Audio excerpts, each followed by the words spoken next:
greetings from the People's Republic of Chicago, where the only thing worse than our mayor is our football team. It's been a crazy, stupid week. We have a lot to cover, so let's jump right in. Kara, you know, much like my favorite transgender TikTok influencer and the best ever spokesperson for Bud Light, Dylan Mulvaney, Joe Biden simply can't seem to stay out of this segment. The man is a walking punchline. Thank goodness for me.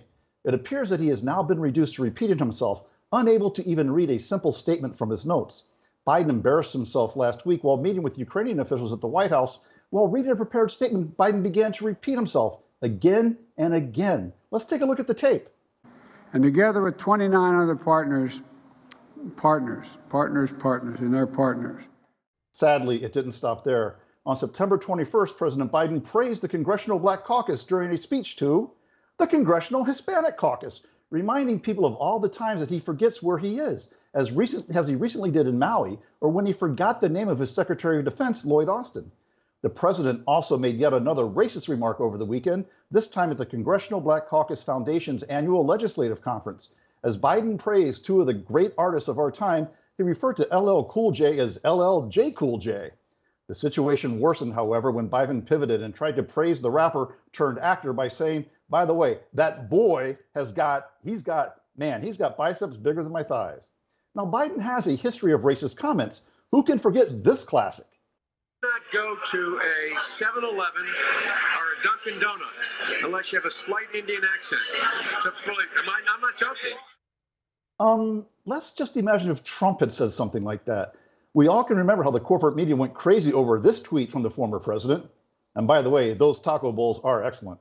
Now, when President Biden wasn't being busy being a racist or forgetting where he was very focused on not falling down.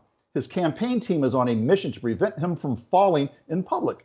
The goal is for Biden's team to prevent the president from taking a spill in public during election season, something that could potentially damage his campaign. Let's check the video and see how that's going.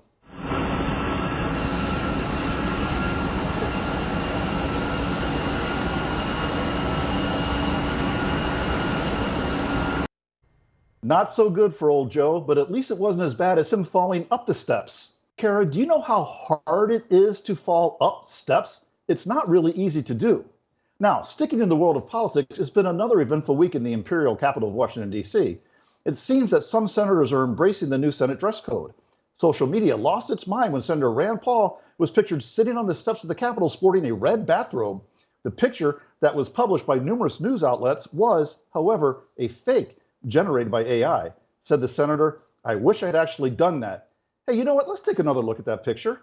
You know, it's interesting. I always pictured him in something silky, maybe a nice mid-thigh kimono.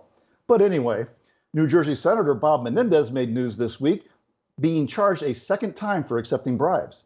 The New Jersey Democrat and chairman of the Senate's Foreign Relations Committee is accused of using his powerful position to secretly advance the interests of Egypt's government and to do favors for New Jersey businessmen in exchange for bribes of cash, cars, and gold bars. The FBI executed a search warrant at Menendez's New Jersey home in 2022, finding nearly $500,000 in cash, much of it hidden in clothing and closets. Investigators also found more than $100,000 in gold bars and a luxury sports car. Part of the evidence shared by prosecutors was the senator's Google history, which allegedly included how much is 1 kilo of gold worth. Let this be a teaching moment for all you members of the Everything is Stupid Army. When committing a felony and taking bribes, do not Google how to do so on your personal computer. Go to the library or someplace like that. The Everything is Stupid investigative team, working in conjunction with the Everything is Stupid computer hacking division, was able to obtain a copy of the rest of the senator's search history. Repeated searches include how to get away with taking a bribe. How can I launder money without getting caught? Is the FBI monitoring my search history? And if I get divorced, does my wife get half of my illegally obtained money and property, or just what is on my tax returns? According to search history, the senator apparently had a bizarre fixation with the View co-hosts Whoopi Goldberg and Joy Behar. Oof, that picture's going to give me nightmares tonight. In other political news, Hunter Biden filed a lawsuit against Rudy Giuliani on Tuesday, accusing the former Trump attorney of computer fraud over his role in obtaining and sharing the alleged contents from the laptop from hell.